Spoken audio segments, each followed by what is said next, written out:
A very good evening. I'm Aditi Lamba and welcome to tonight's edition of South Asian News on Vision of Asia. We are presenting you all prime happenings and events from the diaspora on topics such as politics, social causes, culture, and much more. This week sees another interactive platform for many from the community with their involvement in several non-profits, Indian organizations, the government, and cultural groups. So do reach us on events@itvgold.com if you have a story to share with your fellow South Asians. Also, an exciting international news now. Today, an international scientific team announced a milestone in astrophysics, the first ever photo of the black hole, using a global network of telescopes to gain insight into the celestial objects with gravitational fields so strong no matter or any light can escape. Black holes are extraordinarily difficult to observe despite their great mass, and this new accomplishment is one for the books. On that note, let's begin tonight's segment with the headlines. South Asians for America hosts Community Forum South Asian Activism 2019 in New York City. Dance for a Cause 2019 fundraises for special needs children, SKN Foundation in New Jersey. ITV Gold exclusive featuring Vedanta philosopher Gautam Jain on spirituality, practice and purpose. More right after a short break. Stay with us in Vision of Asia, Voice of the Community. We'll be right back.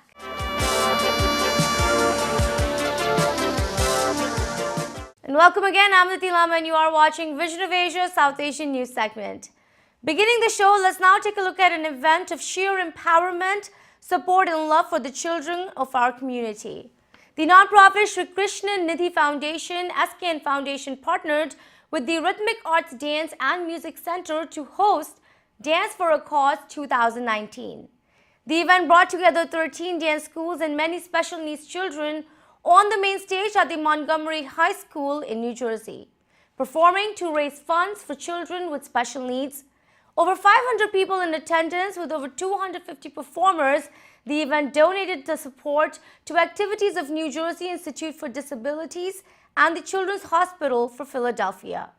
The SKN Foundation works to address health disparities and improve the delivery of culturally competent healthcare to South Asians through health education, and this event surely added into the much-needed support for the ones with disabilities.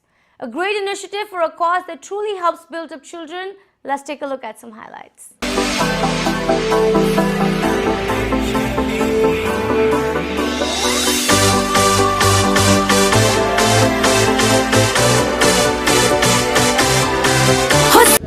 Hi, this is Dr. Naveen Mehrotra from the SKN Foundation, and we are here today celebrating our children of special needs at Dance for a Cause, our third annual event, where we have a dance showcase for our children of special needs to be up on stage along with all of the other dance schools and let them know that they can be a part of the regular dance performances.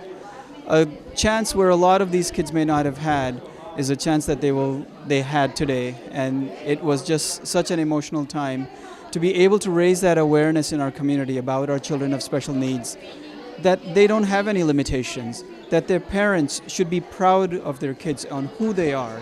And that is what we celebrated today at Dance for a Cause. And ITV Gold, thank you so much for always supporting our cause. And for anybody who knows a family with a child with special needs, please do go ahead and contact our foundation at sknfoundation.org. That's sknfoundation.org. Thank you so much.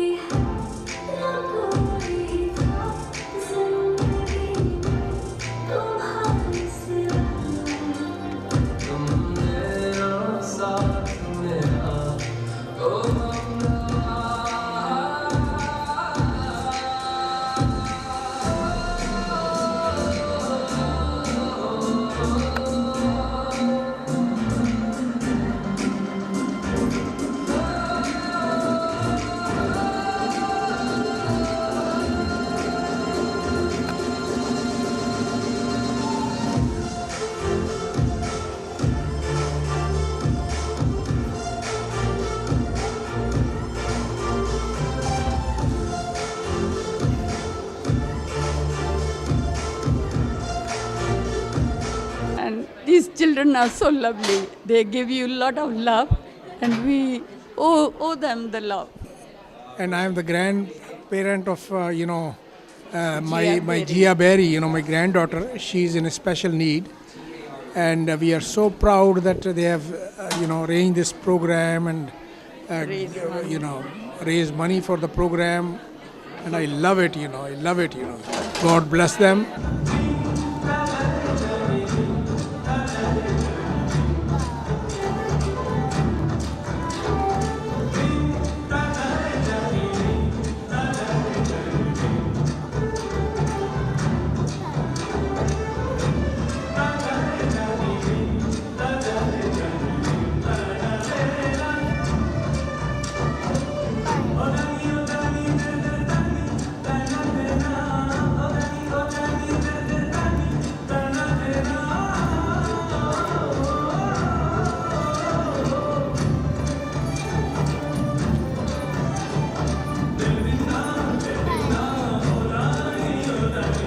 Great cause. It was a great event, and we're really proud to be a supporter of this. We're proud that so much was being done here, and the kids did great, all of them.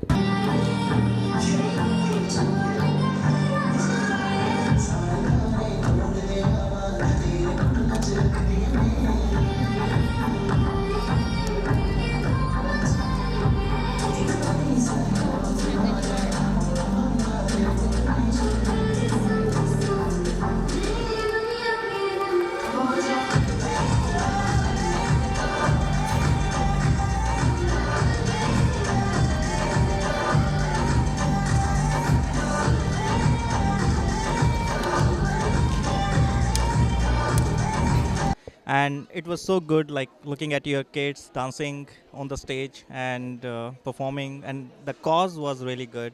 So it was first time like we came to this competition, and we would love to be here again next year, and I would love to see my daughter again performing for the same cause.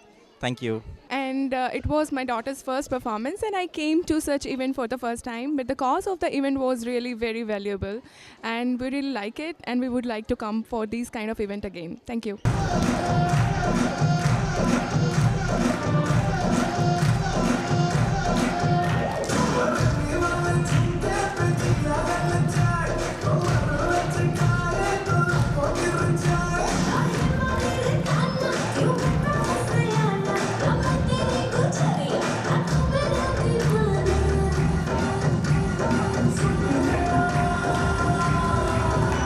And I have to say that today the SKN Foundation outdid themselves with a fabulous day, Dance for a Cause.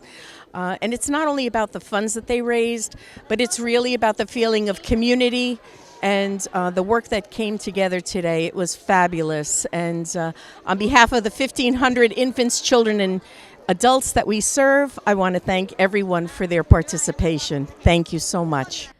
So this was our third annual Dance for a Cause event. We hope to have raised lots of money for the New Jersey Institute of Disabilities, which help children with special needs. So that was our cause for tonight. Many dance schools came out. We had about 250 participants. So thank you to all of them, and thank you to ITV Gold for sponsoring us. So we hope you enjoyed the show. Let's now take a look at more highlights coming in from the recently held community forum in New York City, brought together by SAFA, South Asians for America. SAFA is a volunteer organization committed to advancing the interests of South Asian community, rooted in advocacy and voicing for South Asians on the local, state, and federal levels. The organization brought together a forum featuring leaders from the local governments and nonprofit fields. An array of topics discussed South Asian role in U.S. politics and public policies in the year 2019. The event featured Anushka Chetty, the co-chair for Chaya CDC, Sadaf Jaffer, mayor of Montgomery Townships in New Jersey, Naveen Mehrotra, founder and president of the SKN Foundation, and Kavita Mehra, the executive director for Sakhi for South Asian Women. Let's take a look at some highlights.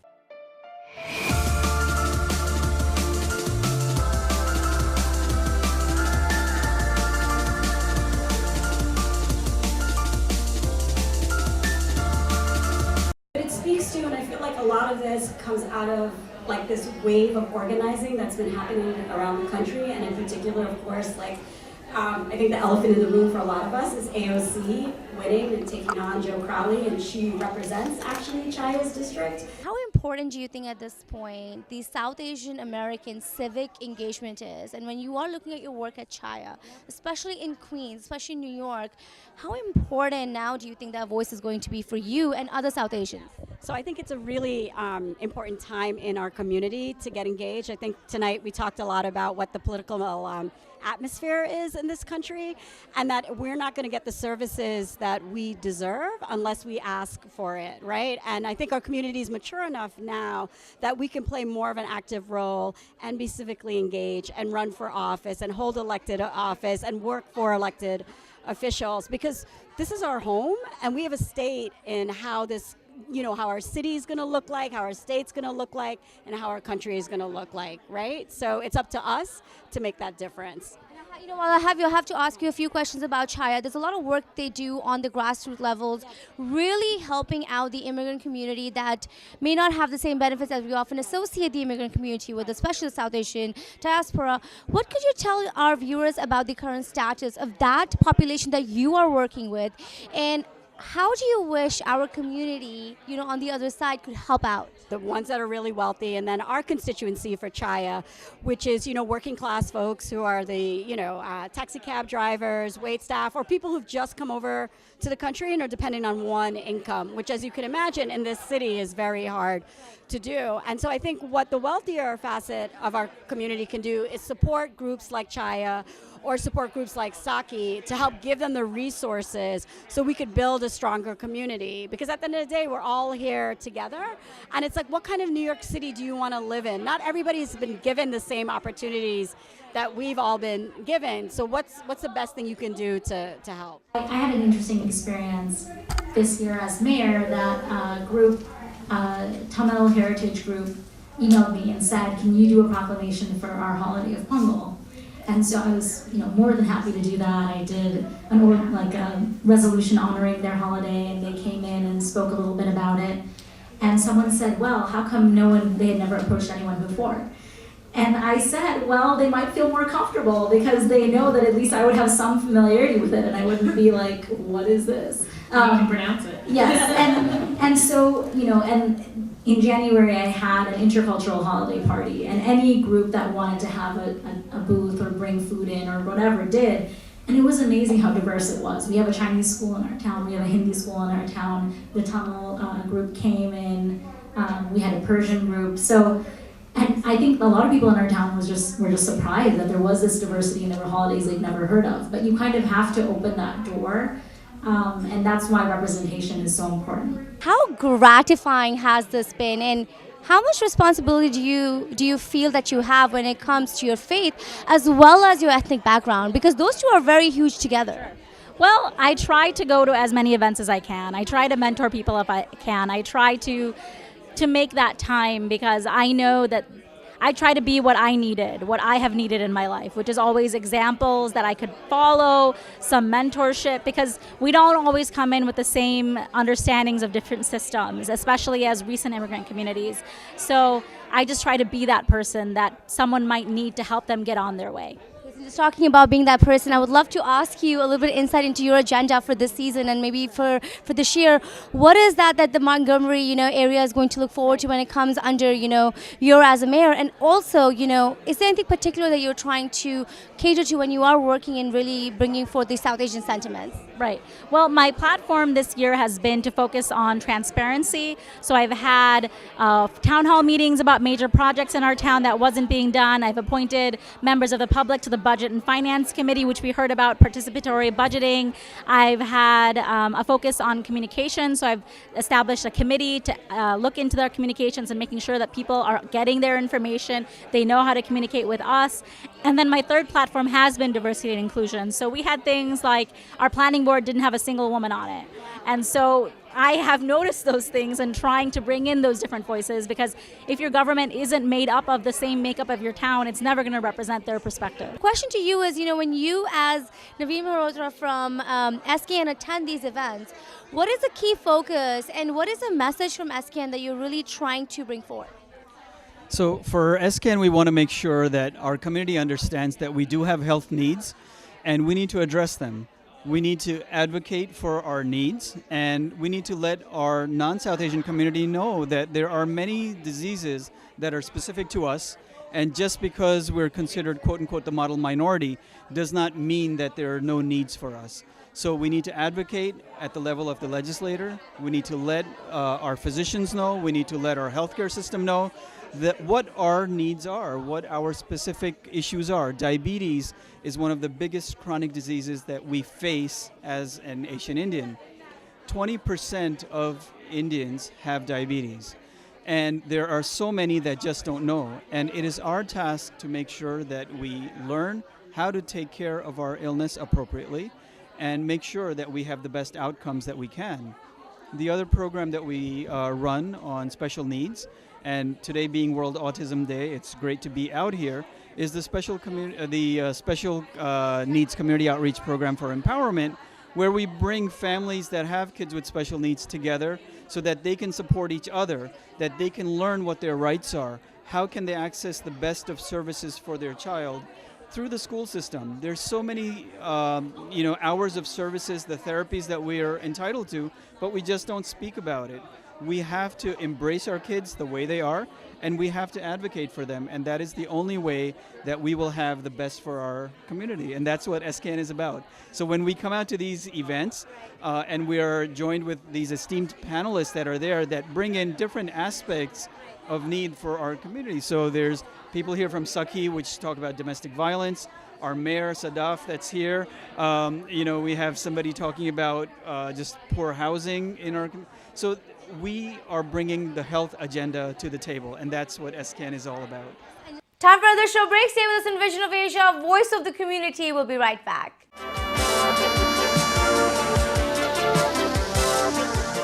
And welcome again. You are watching Vision of Asia, bringing you prime South Asian highlights from all across. Concluding the episode tonight, we now have an interesting ITV Gold exclusive featuring renowned philosopher Gautam Jain from the Vedanta Cultural Foundation, USA. The great spiritual teacher has dedicated over 2 decades to full-time study, research, and propagation of Vedanta and its practical application in life. The great orator with practical wisdom for all, Gautam Jain, would be presenting a public lecture, free admission for all, titled Wisdom for Life at the popular Rutgers University in New Brunswick, Sunday, April 28th at 10:30 a.m. Before the session, we bring you an exclusive insight with the Vedanta philosopher Gautam Jain on spirituality, practice, and purpose. Let's take a look. Gautamji, what is Vedanta, this ancient wisdom that you teach here? See, the word Vedanta comes from 2 words. Veda means knowledge, wisdom, and Anta means the end, the ultimate. So the word Vedanta literally means the ultimate wisdom. Now, why we call it the ultimate wisdom is because it gives you whatever you want in life. It gives you peace, it gives you productivity and efficiency at work, and ultimately that sense of purpose and fulfillment in life. So it satisfies the human being at every level of his personality, which is why it's called the ultimate wisdom. So why do we need to learn this wisdom? Is not wisdom for life different for different people? See, when you say why you need to learn this wisdom, it's really simple, because you have a manual for your car. You buy a car, you have a manual for it, right? You buy a phone, you have a manual. You need to know how to operate it. So what happened some time ago, I was being driven by somebody to a event, and the car broke down. And how much ever that person tried, he couldn't figure it out. And the mechanic comes, and in literally 30 seconds, he gets the car going. He knows how to operate it. We didn't know. So similarly, when it comes to life, there is a technique, there's a knowledge of how to live it. And it's universal, because there are certain principles that are common to all human beings. Vedanta talks about those principles, about stress, about your relationships, about productivity, concentration. So you need it. Otherwise, if you don't have this knowledge, you fall into all sorts of stress and strain and worries and anxieties. All these problems are because people don't know how to live their life. Another question that arises often is about relationships and how we manage them. It's a major issue for all of us. Can you give us any tips on that? See, relationships, what happens is you start off on the wrong foot. Whenever you relate, let's say you're married to your spouse. Now the basis for that marriage is you believe that that person is the same as you. You don't understand that no two people are the same. So all the time there's a conflict. See, simple example, you like Indian food, your husband likes Chinese food. You can't say, why is that? That's it. You like golf, he likes tennis. You like the temperature 2 degrees warmer, he likes it 2 degrees colder. These are differences. Every person is different. No two people are the same. So the problem in the relationship is when you say, no, you act according to what I am telling you, and the other person says the same thing. This is the fight. This is the conflict. So relationships, if you want to succeed, if you want to have a harmonious relationship, the first thing is give them their space. Understand that they are different. Let them live their life. So coming to work and business, people seem very stressed out in this area as well. Can you tell us why this is so? See, in work or in business, the problem is, there are two problems. One is, which is actually the same problem in any field of life. One is you have lost control over your emotion. In other words, business is meant for what? To earn money, right? But if you lose control over that desire to earn wealth, it becomes greed. So if you ask me the problem is greed. So you'll see all these scams and frauds and bankruptcies, all these debt, loans, all this is because of greed. So it destroys the whole business environment. Everywhere in the world you find, right from governments down to students also. Loans after, all greed. So first thing in business is you can go all out, you can earn money, no problem with that. But if you lose control over that emotion, it becomes greed. That's one. So Vedanta gives you an intellect. So Vedanta is all about developing a strong intellect to be able to control your emotion. So once you can control the greed, you'll be fine. The second problem in business is lack of concentration. And if you cannot concentrate, you can't succeed. You can't produce. Right. So what happens is, if you don't have a strong intellect, like I was saying, what Vedanta talks about is developing a strong intellect to control your mind. Mind is emotions. Right. What happens is the mind starts wandering. So where does the mind go? It goes into worries of the past or into anxiety for the future. So when the mind is constantly in past worries or future anxieties, you can't concentrate, you can't produce. So greed is the problem, and lack of concentration is the second problem. So this gives you a lot of worries and anxieties. And once your mind is wandering, how can you can't be peaceful, you're stressed out all the time, and you can't produce. So if you have a strong intellect to keep the mind in the present, you are extremely efficient, productive, and you're peaceful. Yeah. So this is the solution for business.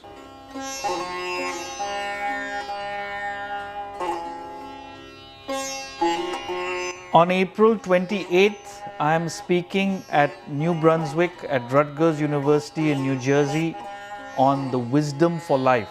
This is a free event. Anybody is welcome to attend, where we will talk about this ancient wisdom of Vedanta, and importantly, how it applies to your day-to-day life in attaining peace, productivity, and purpose in life. So again, April 28th in New Jersey, and for more information, go to vedantausa.org. Again, that's vedantausa.org, where you can. And this is all for our South Asian news segment for tonight. Do send us your suggestions to get your voices and organizations on our show. Do email us on events@itvgold.com or follow us on Facebook at itvgold. Remember to also now subscribe to our YouTube channel to watch many of our popular shows for free. Thank you for joining us tonight. This is Vision of Asia and I'm Aditi Lamba. Take care and be well.